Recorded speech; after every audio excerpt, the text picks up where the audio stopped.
No vacation for national team football team head coach Javier Cabrera করেছেন work from home. 20 দিন পর Spain থেকে ঢাকায় ফিরে জানালেন ভিডিও কনফারেন্সে কথা হয়েছে শমির সাথে। ভুটান আর সিঙ্গাপুর ম্যাচ পরিকল্পনা করেছেন হামজা ও ফাহমিদুলকে নিয়েই। বিস্তারিত অর্ণব বাপির রিপোর্টে। বাংলাদেশে প্রবেশের পথ, এই পথ দিয়েই বাংলাদেশ জাতীয় ফুটবল দলের হেড কোচ হিসেবে হাবিয়ার কাবরেরার আসা যাওয়ার মেয়াদ আগামী বছরের এপ্রিল পর্যন্ত। এই সময়ে নিজ দেশ স্পেনে চলবে যাওয়া আসা।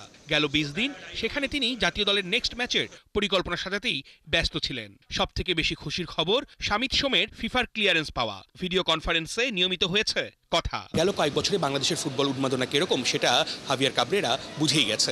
তবে সেই উন্মাদনা যে এখন অনেক গুণে বেড়ে গেছে সেটাও কিন্তু টের পাচ্ছে। এখন সামনে কিন্তু গুরুত্বপূর্ণ দুইটা ম্যাচ, একটা ভুটানের সঙ্গে ফ্রেন্ডলি ম্যাচ, তারপরের ম্যাচটাই কিন্তু বাছাই পর্বে সিঙ্গাপুরের সঙ্গে। সব মিলিয়ে কথা বলবো কাবরেরার সঙ্গে। Cabrera, very short time Shamit Som get clearance from FIFA. Yeah, that's very good news. A good player. I've been following up for a long time on him. I had the chance to speak with him. I think it was a week ago. He's also very excited. He's doing very well now. His team is doing much better.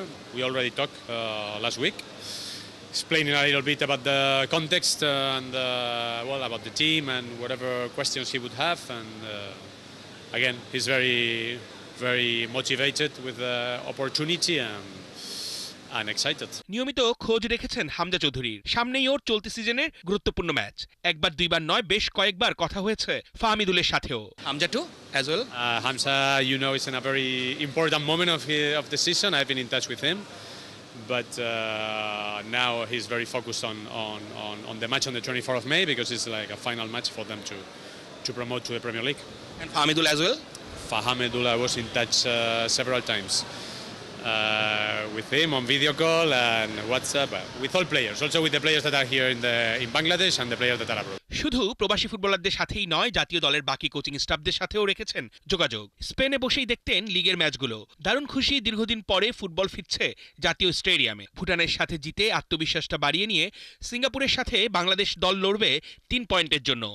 Well, I think it's a good challenge for everyone because it's going to be the first game at the National Stadium after a long time. Get the first experience in that surface and to prepare for Singapore. So it will be a good opportunity for many players to get some playing time and if the heavy rain allows us, it will be a good show.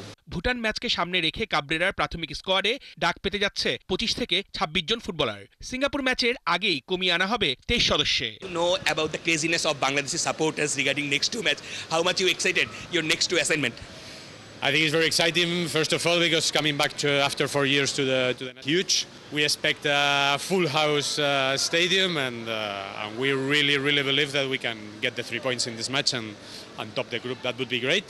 We know that it's a strong opposition, Singapore. They did a very good game against Hong Kong, but we really believe in ourselves and that we can achieve the 3 points. Thank you so much, coach. আসলে এই কোচের অধীনেই কিন্তু বাংলাদেশের ফুটবলে দারুণ কিছু সময় গেছে, হয়তোবা হতাশার গল্পও আছে। এই সামনের দুইটা ম্যাচ বাংলার মানুষের যে উন্মাদনা এখন থেকেই শুরু হয়েছে, সেই উন্মাদনা কিন্তু কোচ ঢাকায় পা রাখার সাথে সাথেই আরো নতুন করে বেড়ে গেল। অর্ণব বাপি, 71, ঢাকা। লাইনে দাঁড়িয়ে ভোগান্তি পোহানোর দিন শেষ। বাংলাদেশ সিঙ্গাপুর হাই ভোল্টেজ ম্যাচের টিকিট অনলাইনে বিক্রির সিদ্ধান্ত নিয়েছে বাংলাদেশ ফুটবল ফেডারেশন। 9 ক্যাটাগরির 18,300 টিকিট বিক্রি করবে বাফুফে। এশিয়ান কাপের তৃতীয় রাউন্ডে বাছাইয়ে 10 জুন ঢাকা জাতীয় স্টেডিয়ামে স্বাগতিক বাংলাদেশের বিপক্ষে লড়বে সিঙ্গাপুর। শনিবার থেকে অনলাইনে টিকিট ছাড়ার কথা জানিয়েছে বাফুফের কম্পিটিশনস কমিটি। টিকিটফাই.com এই অনলাইন প্ল্যাটফর্মে টিকিট পাওয়া যাবে। প্রেসিডেন্ট বক্স বরাদ্দ থাকছে আমন্ত্রিত অতিথিদের জন্য। স্কাই ভিউয়ের প্রতিটি টিকিট পেতে সমর্থকদের গুনতে হবে 3000 টাকা। ক্লাব হাউসের দাম 2000। সর্বনিম্ন মূল্য নির্ধারণ করা হয়েছে সাধারণ গ্যালারির 400 টাকা করে। কানাডিয়ান প্রিমিয়ার লিগের ফাঁকেই এবার ফিরছে চ্যাম্পিয়নশিপের ম্যাচ। কোয়ার্টার ফাইনালে শমিত সোমের ক্যাভালরি এফসির প্রতিপক্ষ ভ্যাঙ্কুভার এফসি। ব্রিটিশ কলম্বিয়াতে খেলা শুরু বাংলাদেশ সময় বৃহস্পতিবার সকাল 8টায়। কোহিনুর কণার রিপোর্ট।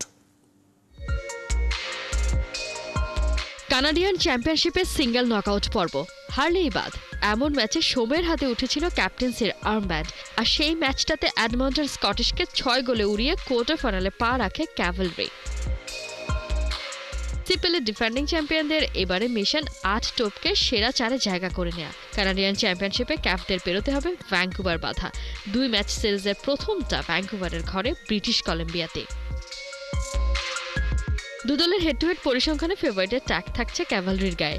সব প্রতিযোগিতা মিলিয়ে এখনো পর্যন্ত 10 বার ভ্যাঙ্কুভারের বিপক্ষে লড়েছে সোমের দল।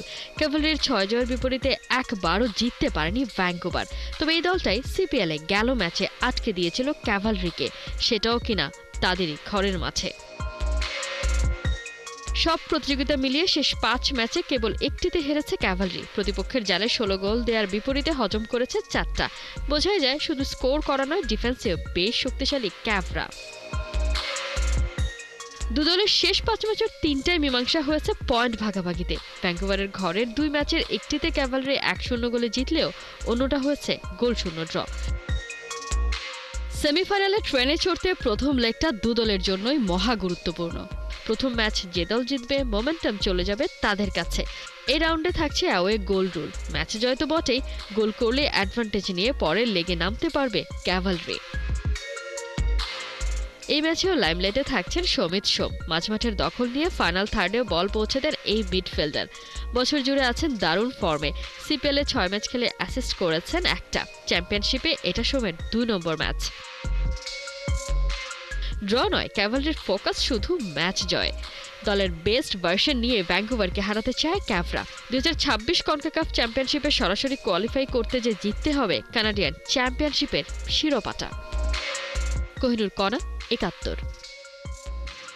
পাকিস্তান সফরে যাচ্ছেন না পেসার নাহিদ রানা, যাবেন না ফিল্ডিং কোচ ও ট্রেনারও। কিছুটা অস্বস্তি নিয়ে টাইগাররা পাকিস্তান গেলেও সমালোচনা চলছে আমিরাতের বিপক্ষে লিটনদের হেরে যাওয়াতে। তবে বিব্রত নন ক্রিকঅফ চেয়ারম্যান নাজমুল আবেদিন ফাহিম। নাহিয়ান বিন জসিমের রিপোর্ট। ছবিটা পুরনো, কিন্তু নাহিদ রানা নতুন করে দেশে ফিরে আসছেন পুরনো এই ছবিটার মতো। পিএসএলে খেলতে গিয়ে ভারত পাকিস্তান সংঘাত রানাকে করেছে মানসিক অবসাদগ্রস্ত। তাই পাকিস্তানে 3 ম্যাচের টি20 সিরিজ খেলতে রাজি নন এই নিউ সেন্সেশন। তার মতোই দলের সঙ্গে পাকিস্তান যেতে চান না tiger fielding coach James Pamment ও ট্রেনার নাথান কেলি। রাহিদা যেহেতু রিসেন্টলি ওখানে ছিল, স্বাভাবিকভাবে ওরা অনেক কিছু মুখোমুখি হতে হয়েছে। তো সেটাই হয়তো তাকে এই সিদ্ধান্ত নিতে সাহায্য করেছে। বাট অন্য দুজন আমরা জানি যে ওরা এই ধরনের ঘটনার মুখোমুখি হতে চায় না। এই ধরনের সিচুয়েশনে আসলে সাধারণত অ্যাভয়েড করতে চায়, সেটাই হয়তো তাদের কারণ। তবে আমার ধারণা যে গ্র্যাজুয়ালি আস্তে আস্তে সবাই বোধহয় একটু স্বাভাবিক হতে পেরেছে, নিজেদের মধ্যে আলাপ করেছে। আমাদের হেড কোচ নিজে যাচ্ছে, সব কিছুই হয়তো অন্যদেরকেও মোটিভেট করেছে একটু অন্যভাবে চিন্তা করতে এবং নিজেদের মত বদলাতে এবং শেষে দলের সাথে যেতে। আমাদের চেষ্টা আছে যে তাড়াতাড়ি গিয়ে ম্যাচটা শেষ করে দিয়ে চলে আসা। সেক্ষেত্রে ছেলেদের মধ্যে যে কিছুটা অস্বস্তি আছে সেটাও কিছুটা কমবে, সব কিছু মিলিয়ে। সব শঙ্কা পেছনে ফেলে ক্রিকেটাররা পাকিস্তান যাচ্ছে, কিন্তু অস্বস্তিও আছে। তার মধ্যে আমিরাতের সঙ্গে হেরে পুরো দলের আত্মবিশ্বাস তলানিতে। মাঠে বসে সেই হার দেখেছেন বিসিবি প্রেসিডেন্ট ও ক্রিকঅফস চেয়ারম্যান। এমন হার নাজমুল আবেদিন ফাহিমকে কতটা বিব্রত করেছে? না, I am not embarrassed, to be honest. Embarrassed না, কারণ আমি না এম্বারেসড না। আপনি যদি ইউএর কথাই বলেন যে হ্যাঁ, ইউএই কিন্তু খুব যে দুর্বল একটা দল তা না, কিন্তু আমাদের যেটা উচিত ছিল কোনো সন্দেহ নেই। বাট এটা একটা প্রসেস। আমার ধারণা যে অনেক সময় 2 পা সামনে আগানোর জন্য 1 পা পিছাতে হয়, কিন্তু আমার মনে হয় এটা আমাদেরকে কিছুটা হলেও জাগিয়ে তুলবে, আমাদের টেনশনটাকে ঠিক জায়গায় নিয়ে আসবে। আমরা কিছু ভুল করেছি কিন্তু এই ম্যাচে, নয়তো হয়তো এই ম্যাচে আমরা জিতে পারতাম। এই ম্যাচে অনেক পজিটিভস আমাদের ছিল, কিন্তু বাট টু বি অনেস্ট যে আমার ধারণা যে আমরা সামনে গ্র্যাজুয়ালি আরও ভালো করতে পারবো। আমার মনে হয় এই ইউএই সিরিজে আমরা একটা বড় জিনিস দেখেছি, সেটা হচ্ছে যে আমাদের যে খেলোয়াড়টা প্রথম ম্যাচে সেঞ্চুরি করলো, সেই খেলোয়াড়টাকে বসিয়ে দিয়ে আরেকজনকে সুযোগ দেওয়ার সাহস দেখাতে পেরেছে টিম ম্যানেজমেন্ট। এটাকে আমি খুব বড় করে দেখতে চাই। অনেকের মনে হতে পারে যে কেন সেঞ্চুরি যে করলো তাকে কেন আমরা বসিয়ে রাখলাম, তাকে তো খেলালেই তো আমরা তো জিতে যেতে পারতাম। আমার মনে হয় একটা বড় দল গঠন করতে গেলে একটা ভালো রিজার্ভ যদি আমরা তৈরি করতে চাই এবং আমরা যদি ভবিষ্যতের কথা চিন্তা করি 6 মাস পর 9 মাস পরে আমাদের কী অবস্থা দাঁড়াবে, তাহলে বোধহয় this is a good decision. Nazmul Abedin দলের হারে বিব্রত নন। আমিরাতের বিপক্ষে হার নাকি দলের উন্নতির জন্য একটা প্রক্রিয়া মাত্র। 2 পা আগাতে 1 পা পেছানো, এমন যুক্তি অনেকের পক্ষেই হয়তো মেনে নেওয়া কষ্ট। দলের নির্বাচন প্রক্রিয়া নিয়েও আছে প্রশ্ন। সিলেক্টর না হয়েও ক্রিক অপস চেয়ারম্যান জানালেন মিরাজের টি-20 স্কোয়াডে না থাকার কারণ। সেরা খেলোয়াড় বলতে সেরা খেলোয়াড় ছিল বিপিএল এর বোধহয়। হ্যাঁ, টি-20 ফর্মেটের সেরা খেলোয়াড় ছিল বিপিএল, সেটা এক জিনিস। এখানে সেরা খেলোয়াড় কিনা এটা আমি জানি না। টু বি ভেরি অনেস্ট, ওকে যদি আমরা টেস্টে চিন্তা করি, ওকে যদি ওয়ানডেতে চিন্তা করি এবং টি-20তে চিন্তা করি, আমার মনে হয় না ও একই জায়গায় থাকবে 3টা ফর্মেটে। একই জায়গায় থাকবে মনে হয় না। আমার মনে হয় না টি-20তে আমি ওকে যে কোনো সময় একটা বল দিতে পারবো যা বোলিং করো। I don't think so. এই জায়গাটাই বোধহয় কিছুটা ঘাটতি থাকতে পারে। এটা আমি আমার কথা বলছি, সিলেকশনের কথা বলছি না। বাংলাদেশ পাকিস্তান সিরিজের সূচি চূড়ান্ত।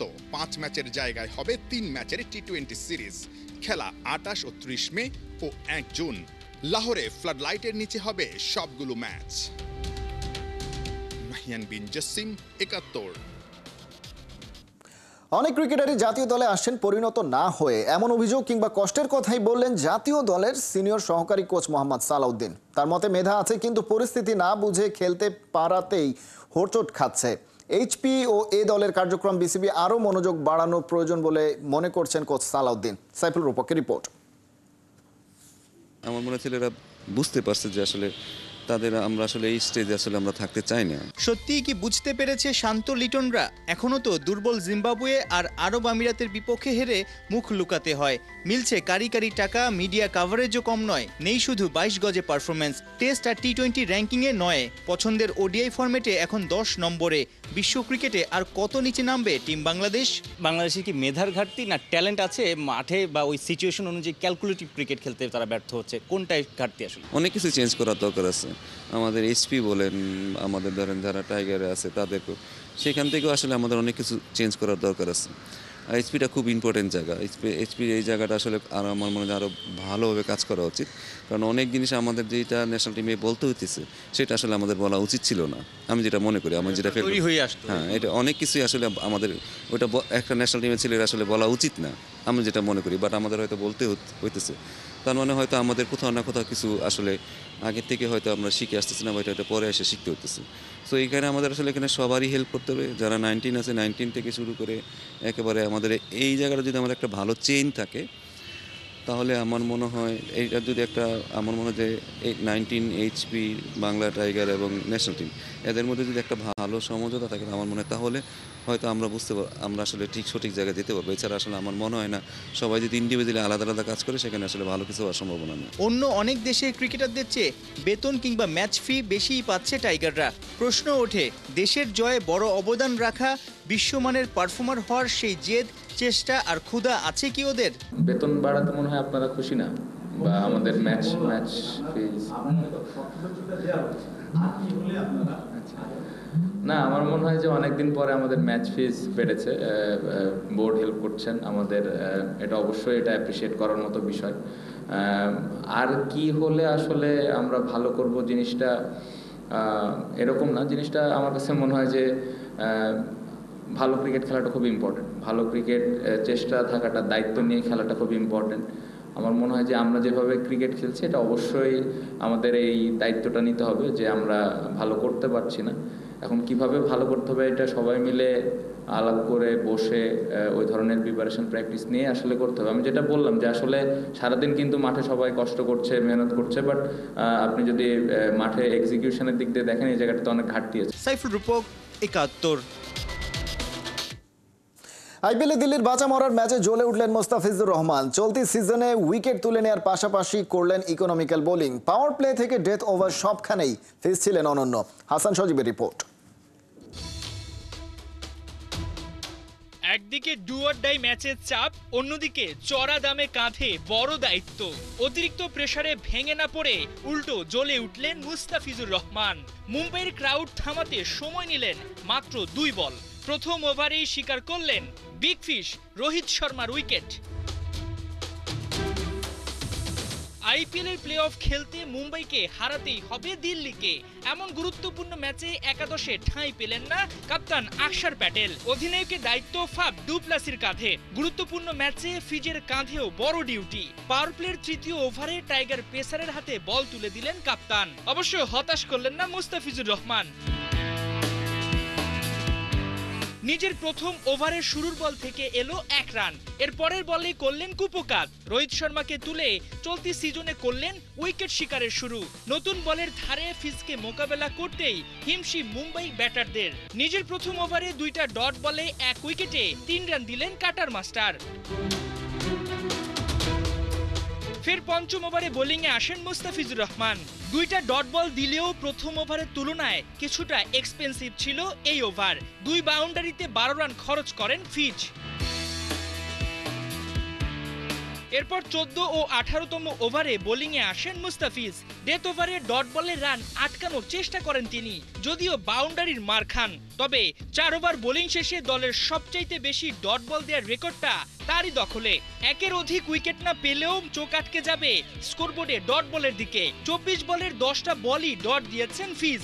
30 রান খরচায় শিকার করেছেন মোটে 1 উইকেট। উইকেটের দিক থেকে বিবেচনা না করলেও ডট বলের দিক থেকে অন্যান্য পেসারের তুলনায় মুস্তাফিজের বোলিং ফিগার বেস্ট বলতেই হবে। হাসান সজীব, 71। এ ছিল এখনকার খেলা যোগে সরাসরি সংবাদ অনুষ্ঠান দেখতে চোখ রাখুন 71-এর ফেসবুক পেজে এবং সাবস্ক্রাইব করুন 71-এর ইউটিউব চ্যানেল। 71-এর সাথেই থাকুন।